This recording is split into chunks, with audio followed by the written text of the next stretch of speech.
Hello dear students, आज के इस वीडियो में हम पढ़ने जा रहे हैं ऑपरेटिंग सिस्टम, जो कि एक बहुत ही कंसेप्चुअल टॉपिक है। हम इसके कंसेप्ट को समझेंगे, इसके यूज को समझेंगे और इसके बेनिफिट्स को समझेंगे इस पूरे वीडियो में। तो बेसिकली ऑपरेटिंग सिस्टम क्या है, तो इसकी अलग अलग बुक्स में अलग अलग ऑथर्स ने अलग अलग डेफिनेशंस दी हैं। तो ऐसा कोई स्पेसिफिक डेफिनेशन नहीं है, हम इसके कंसेप्ट को समझते हैं कि ऑपरेटिंग सिस्टम बाकी एक तरह के सॉफ्टवेयर्स में से एक सॉफ्टवेयर है। हम उसको एक लाइन में कह सकते हैं, operating system is a system software. अब इसका काम क्या है, ये कैसे वर्क करता है, कहाँ यूज होता है, ये मैं आपको समझाता हूँ। सबसे पहले आपको ये समझना जरूरी है कि अगर हमारे पास कोई हार्डवेयर है, कोई सिस्टम है, कोई हार्डवेयर है, इस हार्डवेयर को आप एक तरह से एक यूजर है और आप इसको एक्सेस करना चाहते हैं। मान लीजिए एक हम सीपीयू की ही बात कर रहे हैं, उसके हार्डवेयर की बात कर रहे हैं। इस हार्डवेयर को आप एज एन यूजर एक्सेस करना चाहते हैं। तो अगर मैं आपसे पूछूं आप क्या इसको एक्सेस कर सकते हैं, तो अगर हम ऑनेस्टली बात करें तो हाँ, बिल्कुल एक्सेस कर सकते हैं। और इसको एक्सेस करने के लिए हमारे पास एक टूल है, हम जिसको कहते हैं मशीन लैंग्वेज। लेकिन मशीन लैंग्वेज इतना कन्वीनियंट लैंग्वेज नहीं है कि हर कोई उसको प्रॉपरली यूज कर पाए। तो इसके लिए हमें कुछ ऐसी चीजें चाहिए जो इसको एक तरह से इसके बीच में ये मशीन लैंग्वेज के जो कॉम्प्लिकेशन है उसको दूर कर पाए। तो उसको दूर करने के लिए हमारे पास एक इंटरमीडिएटरी सिस्टम होना चाहिए। इंटरमीडिएटरी सिस्टम मतलब एक ऐसा सिस्टम होना चाहिए या एक ऐसा टूल होना चाहिए जिसकी वजह से हम हार्डवेयर को एक्सेस करना हमारे लिए बहुत ही इजी हो जाए। तो आज के सिस्टम में अगर हम इसको बात करें तो इंटरमीडिएट सिस्टम कुछ और नहीं है, यही है हमारा ऑपरेटिंग सिस्टम। अगर हम हार्डवेयर को एक्सेस करना चाहते हैं विदाउट एनी कॉम्प्लिकेशन, अच्छी इफिशियंसी से और बहुत सिंप्लिसिटी से, तो हमें क्या यूज करना पड़ेगा, एक इंटरमीडिएट सिस्टम। तो दोस्तों इसको एक हम एग्जांपल्स, कुछ नॉन टेक्निकल एग्जांपल से समझते हैं। देखिए, पहला तो नॉन टेक्निकल एग्जांपल इस कंसेप्ट को क्लियर करने के लिए मैं यही देता हूं कि देखिए, आप बीइंग एन स्टूडेंट, एक आप हो गए यूजर। और अगर हम एक नॉन टेक्निकल एग्जांपल ले रहे हैं तो जितनी भी हम ऑपरेटिंग सिस्टम पढ़ना है तो इसकी बहुत सारी बुक्स अवेलेबल है, बहुत सारे रिसोर्सेज अवेलेबल है। लेकिन आपके साथ कॉम्प्लिकेशन क्या है कि आप सारी बुक पढ़ के उसका जिस्ट निकालो तो उसमें टाइम भी कंज्यूम होगा। और दूसरी चीज ये भी होगी कि आप भाई किस बुक से पढ़ना है, कितना कंटेंट पढ़ना है। तो उसके लिए आपको क्या चाहिए, बेटर कि एक इंटरमीडिएट सिस्टम चाहिए। और यहाँ पे इंटरमीडिएट सिस्टम की तरह कौन बिहेव कर रहा है, मैं बिहेव कर रहा हूँ। मैं एक तरह का ऑपरेटिंग सिस्टम की तरह बिहेव कर रहा हूँ। आपको मेहनत ना करनी पड़े, आपको अलग अलग बुक को रेफर्स ना करना पड़े, अलग अलग रिसोर्सेज में अपना टाइम कंज्यूम ना करना पड़े। तो मैं आपके लिए इस वीडियो में एक ऑपरेटिंग सिस्टम की तरह बिहेव कर रहा हूँ और आपके लिए ईज कर रहा हूँ कि आपको कितना पढ़ना है, कितना कंसेप्ट यहाँ का ऑपरेटिंग सिस्टम का उठाना है। तो यहाँ पे एक एग्जाम्पल हो गया, और एग्जाम्पल देखते हैं। सिर्फ हम कंप्यूटर की बात नहीं कर रहे, हर जगह बीच में इंटरमीडिएटरी सिस्टम होता है। अब हम एक कार का सिस्टम ले लें। कार के सिस्टम में आप क्या करते हैं, अगर कभी जाते हैं, या बाइक का सिस्टम होता है, उसमें आप जाके चाबी ऑन करते हैं, गाड़ी स्टार्ट हो जाती है। अब उसके हार्डवेयर से कि बाइक के या कार के अंदर क्या हार्डवेयर लगा है, क्या मशीन लगी है, उससे हमें कोई लेना देना नहीं है। एज अ यूजर हमें क्या चाहिए, कन्वीनियंस चाहिए। और वहां पे जो की हम ऑन करते हैं वो किस तरह का एक सिस्टम हो जाएगा, इंटरमीडिएटरी सिस्टम, कि उसको हमने ऑन किया और वहां पे वो ऑन हो गया। इसी तरीके से अगर आप घर के अंदर देखें, आप ट्यूबलाइट, फैन, कुछ भी चीज ऑन करते हैं तो उसको ऑन करने के लिए आपके घर में एक स्विच होगा। तो जब भी हमें कोई प्रोसेस से मतलब नहीं कि किस तरह से ट्यूबलाइट ऑन हो रही है, फैन ऑन हो रहा है। हमने यहाँ पे क्या किया, एक बटन ऑन किया, यानी एक तरह से हमारा इंटरमीडिएटरी सिस्टम है। हमारे लिए कन्वीनियंट क्या था, इंटरमीडिएटरी सिस्टम को यूज करना। वहां से आगे क्या हुआ, फैन ऑन हो गया, लाइट ऑन हो गई।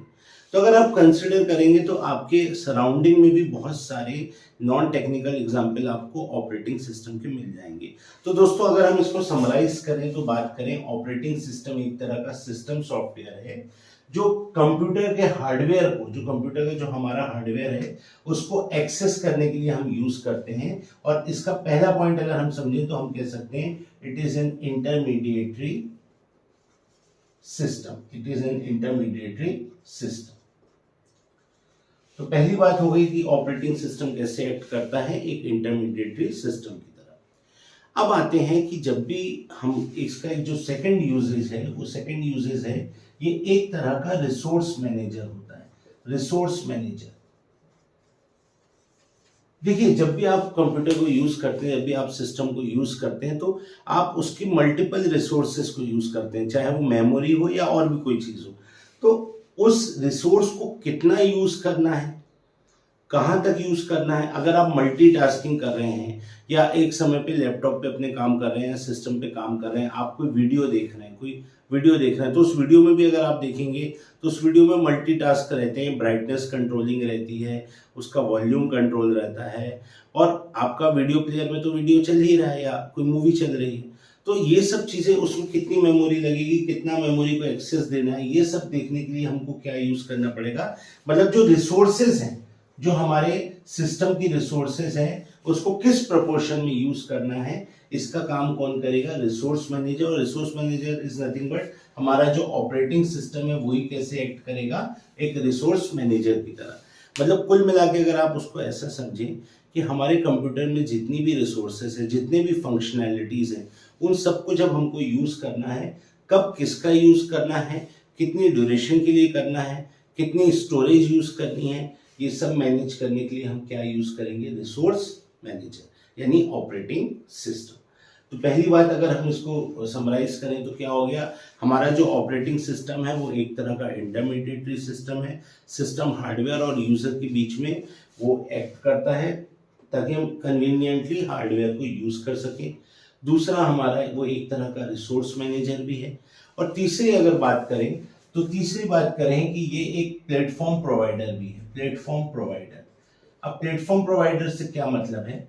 तो प्लेटफॉर्म प्रोवाइडर से यहाँ पे मेरा मतलब है कि एक सिस्टम में आज की डेट में हम मल्टीपल सॉफ्टवेयर यूज करते हैं। अब मल्टीपल सॉफ्टवेयर जब हम यूज करेंगे, यहाँ पे हम मल्टीपल सॉफ्टवेयर यूज करेंगे, तो मल्टीपल सॉफ्टवेयर जो है वो हर बार जरूरी नहीं है कि हर बार हम उसका इंटरेक्शन हार्डवेयर से कराएं। और अगर ऐसा कराने लगेंगे तो एक ही टाइम में हम कई बार कई सॉफ्टवेयर कई चीजें करते हैं, कई प्रोग्रामिंग लैंग्वेज कई चीजें हम यूज करते हैं। तो अगर आप इसको यूज करेंगे तो क्या होगा कि हर बार आप हार्डवेयर को यूज करना जाएगा तो ये कन्वीनियंट नहीं होगा, टाइम कंज्यूमिंग भी होगा। तो उसके लिए क्या किया जाता है, वही जो मैंने आपको पहले कहा कि एक इंटरमीडिएट सिस्टम हमको रिक्वायर्ड होता है। सारा का सारा काम, मतलब जो बॉस है वो कौन है यहाँ पे? Operating system. अगर कोई भी सॉफ्टवेयर आपको रन करना है तो पहले आपको किससे इंटरेक्ट करना पड़ेगा या किससे बात करनी पड़ेगी? ऑपरेटिंग सिस्टम से। ऑपरेटिंग सिस्टम को ही पूरी अथॉरिटी है कि वो किससे बात करेगा? हार्डवेयर से। मतलब एक तरह से ऑपरेटिंग सिस्टम एक प्लेटफॉर्म है और उस प्लेटफॉर्म पे जाके ही आप हार्डवेयर को एक्सेस कर सकते हैं। आप कोई भी प्रोग्राम, कोई भी एप्लीकेशन प्रोग्राम अगर आप रन करना चाहते हैं या कोई सिस्टम सॉफ्टवेयर रन करना चाहते हैं या एप्लीकेशन प्रोग्राम रन करना चाहते हैं तो आप डायरेक्ट हार्डवेयर से कम्युनिकेट नहीं करेंगे। आपको बीच में एक प्लेटफॉर्म चाहिए। उस प्लेटफॉर्म को जब आप पहुंचेंगे और उस प्लेटफॉर्म से आप उसको हार्डवेयर को एक्सेस कर सकते हैं। तो तीन बातें हमने यहाँ पे समझी कि अगर हम एक ऑपरेटिंग सिस्टम की बात करते हैं तो ऑपरेटिंग सिस्टम जो हमारा है वो एक इंटरमीडिएटरी सिस्टम की तरह एक्ट करेगा, मतलब हार्डवेयर और यूजर के बीच में। दूसरा, रिसोर्स मैनेजर की तरह एक्ट करेगा, सारी रिसोर्स को मैनेज करने का काम भी किसका रहेगा? ऑपरेटिंग सिस्टम का। और तीसरा कि वो एक तरह का प्लेटफॉर्म प्रोवाइडर रहेगा। कोई भी सॉफ्टवेयर, कोई भी एप्लीकेशन आप रन करते हैं तो उसके लिए वो एक प्लेटफॉर्म प्रोवाइड करेगा, यानी आपको कम्युनिकेट किससे करना पड़ेगा? ऑपरेटिंग सिस्टम से। वही ऑपरेटिंग सिस्टम फिर हार्डवेयर से कम्युनिकेट करेगा। तो ये जो तीनों चीजें बताई, इसका एक एब्स्ट्रैक्ट व्यू हम समझते हैं। उसका एब्स्ट्रैक्ट व्यू देखेंगे तो हमको ये तीनों चीजें और क्लियर होंगी।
तो देखिए, जो हमने तीनों बातें की थी कि ऑपरेटिंग सिस्टम एक इंटरमीडिएटरी सिस्टम है, एक रिसोर्स मैनेजर है और एक प्लेटफॉर्म प्रोवाइडर है, वो तीनों चीज़ें इस एब्स्ट्रैक्ट व्यू को अगर हम देखेंगे, abstract view of operating system, तो वो सारी चीज़ें इसमें समराइज होती हैं। तो जो हमने पहली बात की थी कि हार्डवेयर जो है उसका डायरेक्ट एक्सेस किसी के पास नहीं रहेगा। हार्डवेयर के ऊपर क्या चीज़ रहेगी? Operating system. ऑपरेटिंग सिस्टम एक इंटरमीडिएट सिस्टम रहेगा, तो ऑपरेटिंग सिस्टम ही हार्डवेयर के ऊपर एक तरह से आप कहेंगे हम इंस्टॉल करेंगे। दूसरी चीज़ क्या रहेगी कि कोई भी रिसोर्स आपको एलोकेट करना है, कोई भी मल्टीपल नंबर ऑफ यूजर्स हो, उनको कुछ भी यूज करना है, तो वो डायरेक्ट हार्डवेयर से कम्युनिकेट नहीं करेंगे। वो अपने जो भी प्रोग्राम्स है, एप्लीकेशन प्रोग्राम्स है, उनको रन करना भी होगा तो किसके थ्रू करना पड़ेगा? ऑपरेटिंग सिस्टम के।